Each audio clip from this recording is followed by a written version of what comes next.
மயிலாடுதுறையை அடுத்த திருநீடூர் கோவில்பத்து கிராமத்தில் எழுந்தருளியிருக்கும் அருள்மிகு தில்லை காளியம்மன் ஆலய குடமுழுக்கு நன்னீராட்டு பெருவிழா இன்று வெகு சிறப்பாக நடைபெற்றது.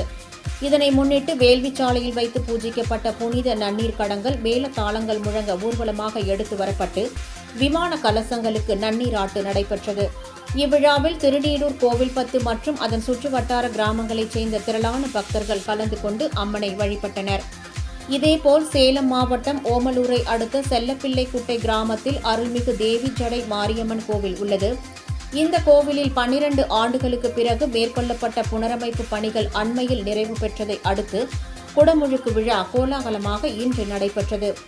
அப்போது புனித நீர்க்கடங்கள் வேள்விச்சாலையிலிருந்து ஊர்வலமாக எடுத்து வரப்பட்டு கோபுர கலசத்திற்கு நன்னீராட்டு நடைபெற்றது. இந்த விழாவில் 1000த்திற்கும் மேற்பட்டோர் கலந்து கொண்டு அம்மனை வழிபட்டனர். இதனைத் தொடர்ந்து பக்தர்களுக்கு அன்னதானம் வழங்கப்பட்டது.